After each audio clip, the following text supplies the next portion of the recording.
Our dad was a very proactive kind of person, very energetic kind of person, and always thought of himself as being engaged in good causes. He began to argue for the building of a new church in Glines. And so eventually that transpired, eventually that happened. It was decided that he ended up chairing the building committee. They got some kind of an arrangement going wherein the men that could would work for the building of the church and donate half their labor and take the other half in cash. Our dad's cash income on a per day's wages was $3.65 a day under that arrangement. They decided to build that building where the existing building was, and so the existing building had to be torn down. And so I'm there, I'm about 12 years old. One of my chores, along with that of some of the other boys in the ward, was to get up in the attic and knock down the ceilings. And I remember one time I was up there with a big bar knocking down the ceiling, and I slipped through and went down through the rafters a little bit, and I thought, oh, this is a long fall, but I caught myself. But anyway, just through hand labor, every board was taken down, the chapel was dismantled, it was excavated and prepared for a new building after the fashion of church buildings in those days, including a coal burning furnace. Money was tight. The church was not putting out a lot of help for buildings. The wards were expected to basically raise at least half, anywhere from half to 90% of the funds for the building of a church. The wards were expected to raise. The men of this ward decided that they would raise a part of their contribution by going to what we called the mountain to harvest timber for all of the timber for the building. So our father basically organized that enterprise, and the way we went, some farmers had their tractors, we had our horses, the wagons, whatever, and we went up to a place near Trout Creek that had been set aside with 100,000 board feet allotment of timber for the LDS church in Glines. And so the men came up with their two-man ribbon saws, one of which I still own, and they would saw down the trees and other men would limb them up.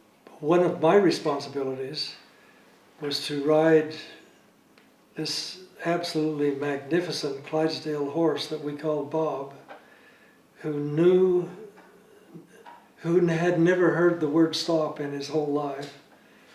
And the men would hook those logs to this horse that was harnessed, and then I would be on the horse and I would guide the horse down to the loading skid. And you'd pull the log up on the loading skid, and then the men would roll the logs up on the skid, drop them off into the waiting wagons.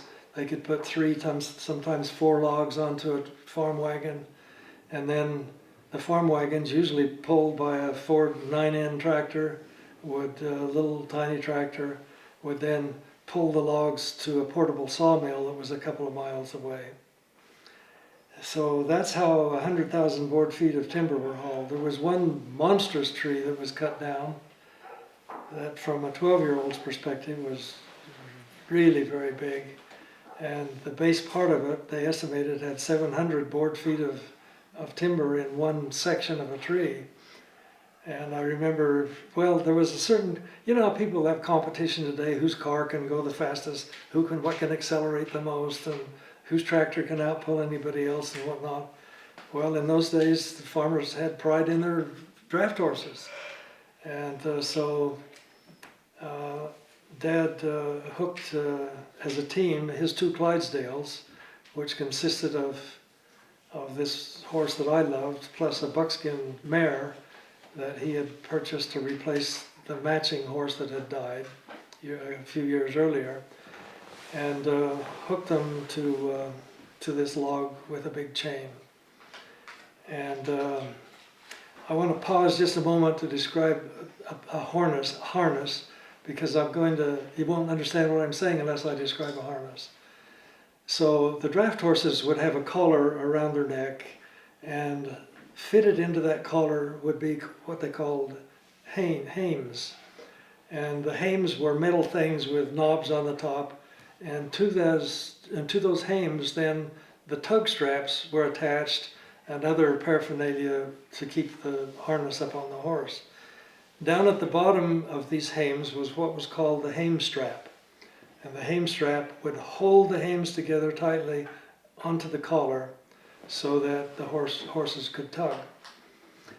My dad prided himself in having probably the best set of harnesses certainly on that project, and he hooked his horses up as a team to this log. And so there I was on Bob, and my dad gave the signal, and Bob lunged into that. If you think of the double tree and single trees of horses, you'd have the horses hooked to a piece of timber like this that would rotate this way, and then onto that would be the single trees, so the horses could go this way. Well, Bob, my horse, lunged into his harness so hard that it knocked the other horse backward on its haunches, and the log didn't move. And so my dad was not kind to animals, and he got the buckskin up and prancing because she was extremely nervous, and gave the signal again, and off those horses went and hit the tugs so hard that the tree moved a few feet, but the hame straps on both horses broke away, and the harnesses came off the back of the horses. So after he repaired the harnesses, by then everyone was standing around looking. They were all quite impressed. After he got the harnesses somehow repaired, most farmers carried extra hame straps with them. The way we went again, and this time the horses plunged into that tree, and my word, with mud and dirt and limbs flying everywhere as those horses struggled with their feet against the restraining force of that timber, they moved that huge log down to the loading dock, and it took 12 men to roll it on to a wagon. That's all one wagon could haul, was this one log. And so they got their timber sawed and got it down, got it all stacked up and let it cure for a year, and then they were ready to start building their church. So that was my contribution. There's one final contribution I made. In the church that preceded the remodeling that now exists at the Glynis Chapel, there was the steeple. And the question was, well, how do we get that steeple up on top? And my dad said, well, he and his son could take care of that, which made me feel like I had arrived somewhere. And so they built a scaffold and got a bunch of pulleys like on a hay derrick, and hooked the cable to then my dad's new little tractor, a Model 9N Ford tractor, and I sat on the tractor and pulled the steeple up there while the men then set it in place, and it stayed there for several decades before any remodeling was done. Well, the men were absolutely dedicated, and among the most dedicated was my father. And I remember a poignant moment when he was climbing up a ladder and I was there handing stuff to him. And as he climbed up the ladder, there were holes in the bottom of his shoes, and that had been covered over with newspaper that he'd put in his shoes. and he was there still working on the chapel. And at the same time, he was trying to, you know, put food on the table and shoe his children and all of that. My parents always expected me to do well in school. My mom especially was cognizant of what it takes to become a learner. And my dad was quite willing to forego my services elsewhere if I was productively engaged in a learning experience. So I kind of grew up with the idea that I was supposed to excel, and then I grew into the idea that I loved excelling, and I loved learning, and I still do. At 81 years of age of life, I still do, love learning. The sport I liked the most was basketball, and played for the UNA high school team basketball, and I also loved what we called track. I did a little bit of running and a little bit of discus throwing, excelled in neither, but enjoyed the participation. I also played football for 1 year, but was injured with a life debilitating injury that then put that sport out of question, but I still nevertheless kept track of my my basketball experience. I guess it's fair to say that I loved basketball. The coaches that we had were almost uniformly poor to really bad, but there was time set aside for us to have that experience. And so my dad even made some contribution there, because it was also my duty at night to milk the family cow for the evening. And sometimes I wouldn't get home till very late after a basketball practice and other kinds of things at school, and would happily discover that he had milked my cow for me. Yeah, I played in the UNA high school band, and we had this is an interesting little story, because when my parents moved to Glines, that required that I go to the major school for the 5th and 6th grades, and possibly the 7th and 8th grades.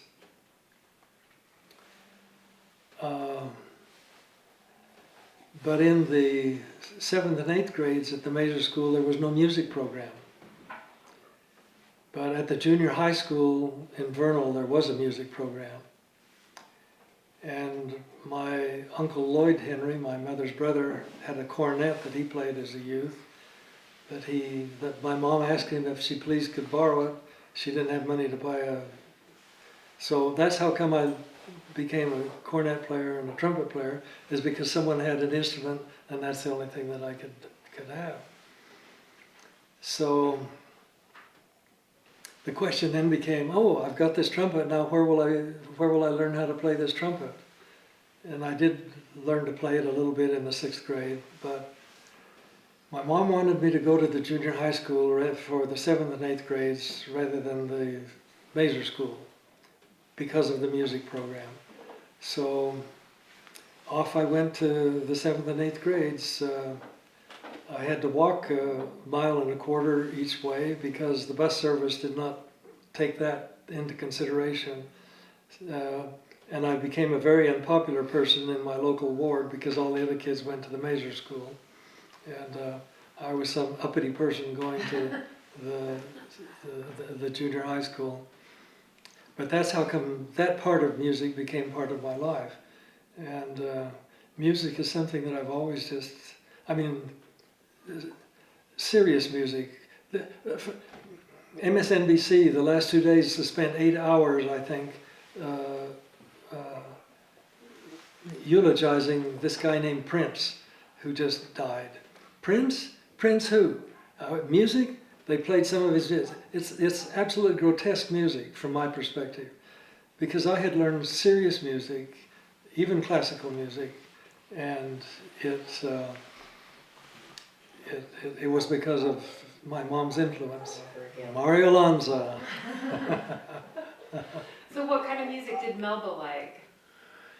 Well, she liked all the church hymns, and she liked all of the music that she got from her mother. She got, one I remember in particular is Bonaparte's Retreat. And this is quite complicated music that she and her mother had learned to play. So I guess thinking retrospectively, I learned to love old music that somehow was not avant-garde, that somehow was not part and parcel of the modern scene, and it's still that way. The question resides in, how can we find enough uranium in the United States to build weapons of mass destruction so that we can obliterate the world if we need to in our conflict with other powers that be? Looking at it from that perspective today, it seems really stupid, and why would you ever get involved in it? But in those days, you find a nice little uranium deposit and you'd get a prize of $10,000, and $10,000 would be like $60,000, $70,000 now. So it was not an inconsequential sort of motivation for a 16-year-old. So the question became one of, well, let's get us a Geiger counter. There was not enough money in our family to buy a Geiger counter. But the US government, in its zeal to encourage its citizens to find every uranium deposit, possible deposit in the United States, put out a set of plans to make a Geiger counter. So I sent off and ordered me this set of plans, and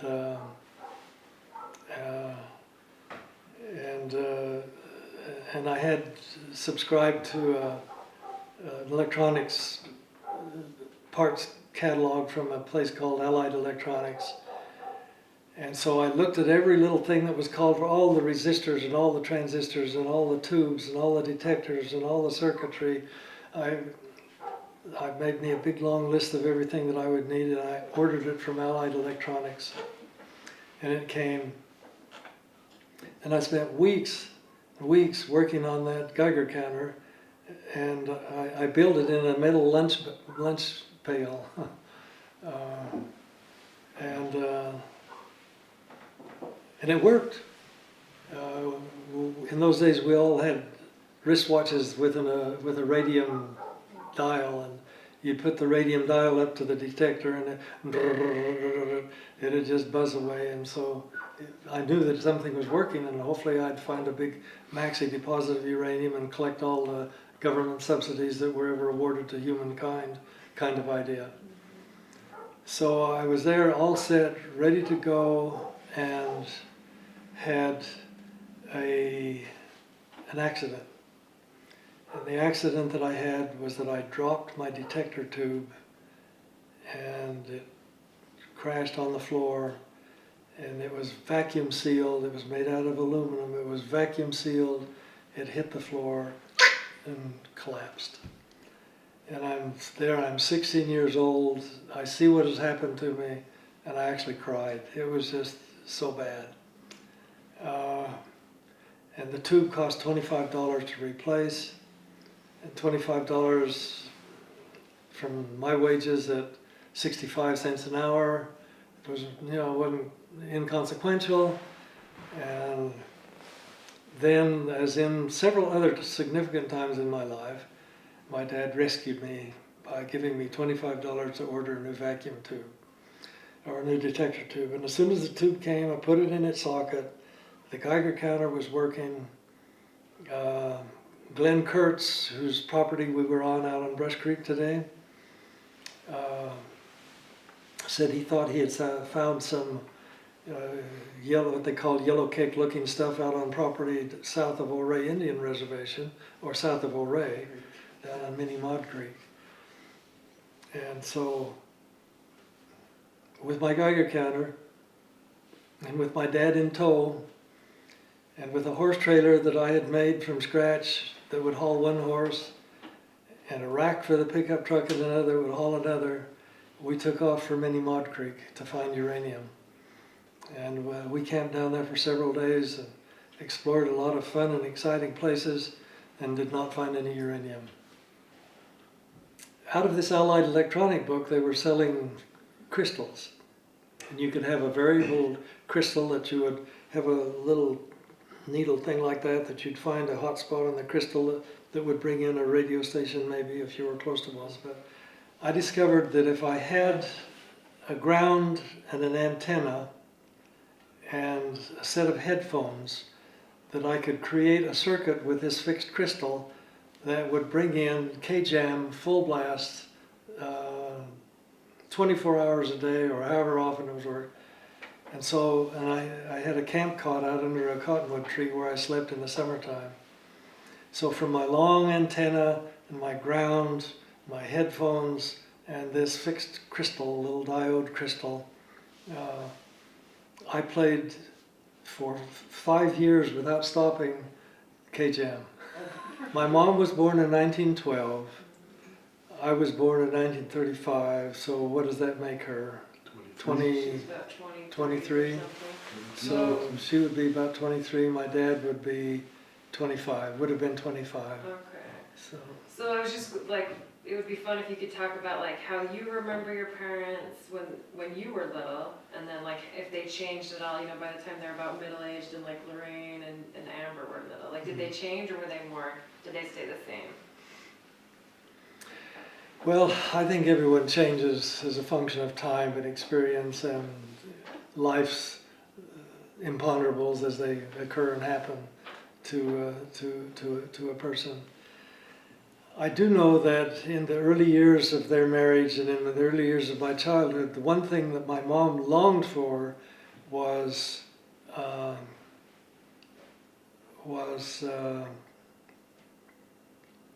more peaceful, a more quiescent, a more harmonious home than she was able to have with my father.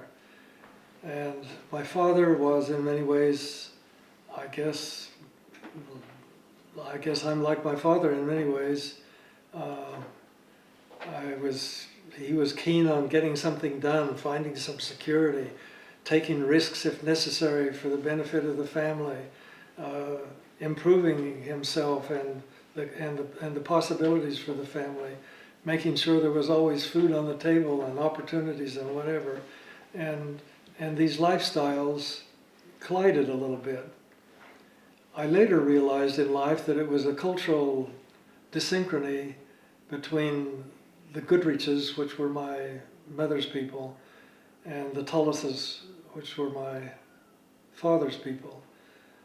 My mother always longing for the peacefulness that she found among the Goodriches, and my dad always longing to find out what was over the other side of the mountain, and could he acquire it, and was it of any use to him.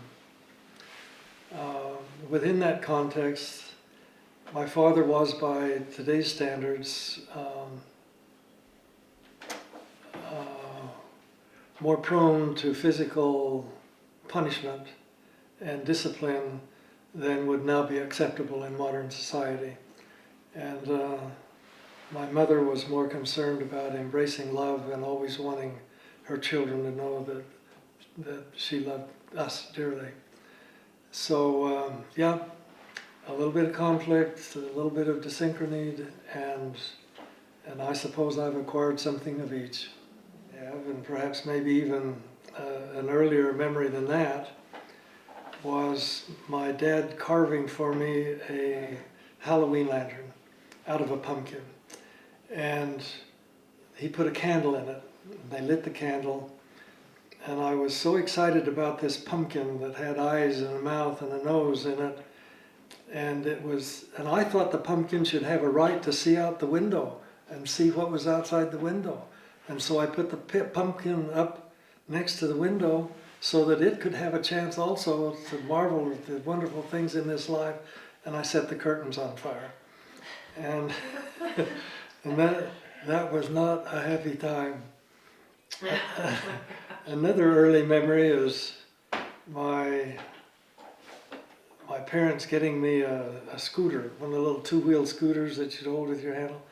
They got me a little helmet, and I had goggles, and I was all decked out. And there was a big cottonwood tree at the end of the large sidewalk that separated these tract houses on Logan Avenue in Salt Lake. And I would race down that sidewalk with my scooter and run smack into the cottonwood tree as fast as I could. Oh, that was so fun. Because the scooter back wheels would bounce up in the air, and you know, it was like it's almost as good as riding a roller coaster, I suppose, or something like that. And my dad saw me do that one time, and then I didn't have a scooter anymore. My sister Faye was extremely fun to tease. I could get squeals out of her by just looking cross-eyed at her. And my mother, from one of her friends, had acquired an old chemistry set that her friend had for her son, and it had all kinds of chemical compounds in it that you could do experiments with, and had ways you could put the pieces of the periodic table of elements together in such a way as to create a compound that then would have properties that would be interesting to know about. Well, one of the compounds was creating a rotten gas smelling compound. And I have this in a little test tube with a cork stopper on it.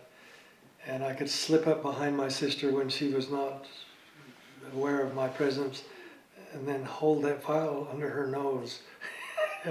And she would scream and yell and stomp her feet. And she even one time took my Mario Lanza record and threw it on the floor and stomped on it. She was so upset. So that's kind of the unhappy background to my having this BB gun and having it on her toe and accidentally pulling the trigger. And of course she didn't hurt her a bit, but she screamed and yelled, and my dad took the gun, and that was the end of that. Point blank, right on her toe. Yeah. Oh my gosh. Happily, she lived long enough to forgive me of all those, you know, that I was that much of a malcreant. And Poor Faye really got it from Terry and Roger Pardon? too. I say she really got it from Terry, Terry and Roger too. took my place, didn't It they? was just too fun to tease, I guess. But she made herself so vulnerable because her overreaction to everything was interesting. I'm sure you can discuss it with her later. Yeah, exactly. But as I say, she lived long enough to forgive me, so I'm grateful for that. I'm thinking of my first grade teacher, Miss Billington, my second grade teacher, Mrs. Palmer, who was the wife of Clarence Palmer, both of whom were friends of my parents. And my third grade teacher, don't remember, my fourth grade teacher, Miss White. And my fifth grade teacher and sixth grade teacher, the same person for 2 years, was up at the Mazer School. Her name was Edith Allen. And Edith Allen had an extremely positive effect on me in the sense of causing me to question my assumptions about some kinds of things. My parents didn't like her very well because I always came home with questions they thought were settled issues. And so I would raise the questions, and so they were not happy with Edith Allen, but it was a period of time when I began to explore new ideas, new ways of thinking and whatever. And as a matter of fact, when I was 30 years old, or thereabouts, and was just trying to finish up a degree program at Harvard University, I wrote to Edith Allen and thanked her for the influence she'd had on my life. And Mom said that Edith had called her mom and had actually wept on the phone in gratitude for having one of her students think kind thoughts about her. So certainly Edith Allen. One of the really influential things that she did is that every day she'd have a story time. and hear people coming out of these little farmsteads, many of whom had never picked up a book in their lives, had never heard anybody read anything. She would have a story, and she'd take 15 minutes right after lunch, and she'd read to us out of a book. And it would always be, you know, something interesting and something enticing. And so at the end of the 15 minutes would come and, "Oh, Mrs. Allen, could you just read a little bit longer?" You know, and that's kind of, I think that's one of the reasons why I learned to love to read, is because it was fun to be read to. My mom had read to me. She was reading Tom Sawyer, and you know, there was this episode in the novel where Tom Sawyer was turning around and shaking his fist at somebody that he didn't like, and so I thought, that's really cool. So I turned around in my chair and I had by her and started shaking my fist at, and Mom decided she wasn't going to read any more Tom Sawyer to me. It was a bad influence. But I finally talked her into continuing on. The next most consequential person from that vantage was a local attorney in Vernal. I can't drag up his name right now, sorry. But for some reason that I now don't remember, I became acquainted with him, and he took a bit of a fascination with me. And when I was graduated from high school and getting ready to go to college, he wrote a letter of introduction for me to the University of Utah, and suggested that they offer me a scholarship. So I thought, wow, this is kind of interesting, and of course I'd never had any kind of experience like that at all. So I went out to the University of Utah, to whatever their student group people were, to be interviewed for a scholarship. And guess who my interviewer was? Neil Maxwell. And the young Neil Maxwell interviewed me, and I ended up getting a scholarship to the University of Utah. And for that reason, that first part of a year, I was able to begin what turned out to be a long, lengthy effort through higher education. And so if you think of catalysts or triggers or influential moments or door-opening experiences, that probably was one of the important ones. Well, when I became old enough to think about a future, I guess I simply took at face value what my father had said, that I ought to be an electrical engineer.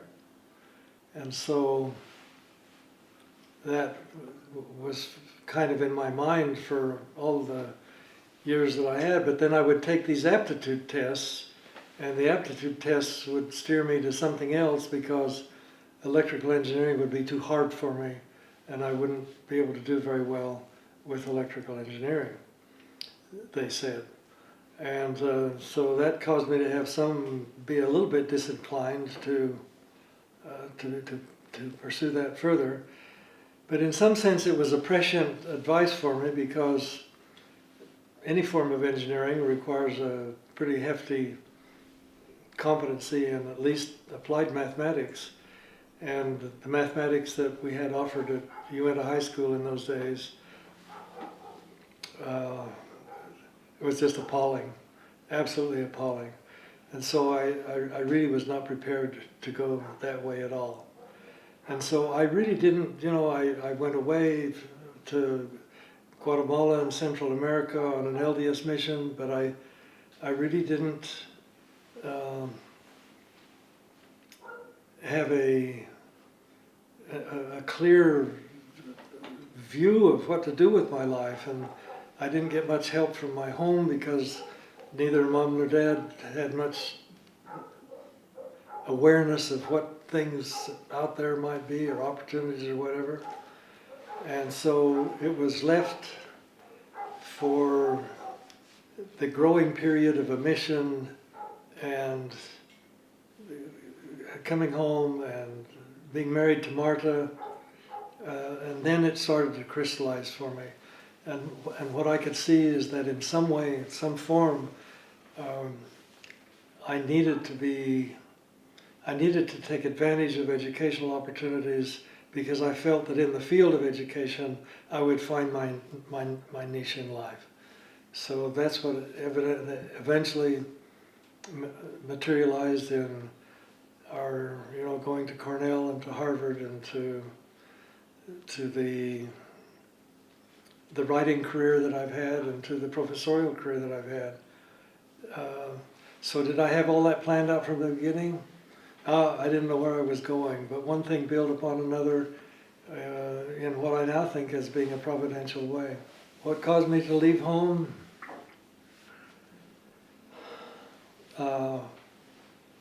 Well, going away to school, but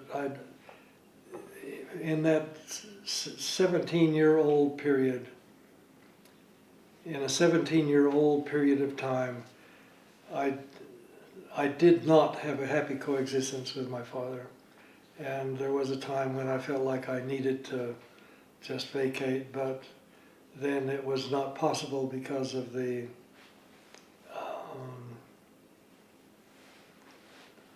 my love for my mom and the unhappy effects that would have had on her life. Happily, later on in life, my father and I had a wonderful rapprochement and had quite a number of years of mutual respect for each other and love. So what would you say are some of the most important lessons you learned from both your dad and from Melba? Work hard, work excellently, be an honorable person, be loyal, learn, study, walk uprightly before the Lord. This was their statement.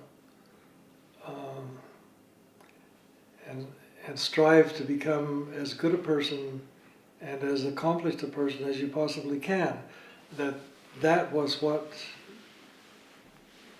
as they said, all God's children were endowed to become, and they needed to work really hard to get there. So that's what I grew up with. And probably a love of writing from Melba, right? Yeah. I had a curious experience a few years ago. I received a letter from a classmate named Dale Perry, and his mother was a teacher at Mazer School. I didn't ever take a class from her, but she spearheaded a poetry writing contest for 7th and 8th grade, 5th and 6th grade people at the Mazer School. And so I entered this writing contest. Well, as it turned out, I blocked out some ideas, and my mom would say, well, have you thought of this, and have you thought of that, and here's a word that rhymes with that, would you consider rephrasing in the following way, and whatever. And so, basically, I had a great tutorial in poetry writing from Mom. She didn't write the poem, but her handprint was heavily on it. I had a classmate with the name of Laureen Johnson, whose mother wrote her poetry for her and sent it to school. But I won the first prize. You deserved it. But I had forgotten about that until this communication from Dale Perry. And in it, he sent me from his mother's journal a copy of the poem that had won first prize. Yeah, that's awesome. My mom was always, she herself was not able to pursue the writing that consumed the heart of her soul until in her 50s. But she was always always striving and wanting like her mother and like her grandmother, neither of which had had an opportunity for formal learning, and neither did she in a sense until later on in life, but always striving to bring out things that were in her heart. And to read her little book, Wings of Will, that Lorraine put together, and some of the poetry in that, I think impresses one with her sensitivity and with her desire. Now, I sent her a copy of my doctoral dissertation after Marta and I had returned from Peru, and asked her to critique it before I went to a final draft. It was a lengthy thing, like, nearly 500 pages. And she was very gentle with me, while at the same time wonderfully penetrating in her observations. And while she was kind in her critiques, she nevertheless offered them, which was to suggest that I was way too verbose, too this, too that, sentences too long, paragraphs not internally coherent from time to time. And but she's the most gentle critic I've ever had, and influential in the sense of my saying, wow, well, Mom's got some good ideas, I gotta go to work on them. Well, when I was a child, I did not describe myself, but as an adult, I look back on my childhood and see myself as quite solitary, quite introspective, quite introverted, quite project task oriented, quite not having lots of playmates or friends and things of that sort. Part of it was because of the isolation of the Brush Creek Ranch, part of it was because of my inclination, and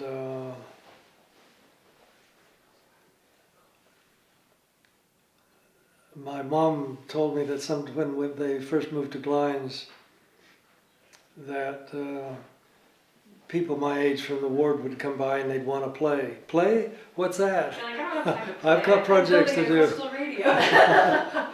I've got projects, I don't have time to play. So that's basically my So childhood. you always loved projects.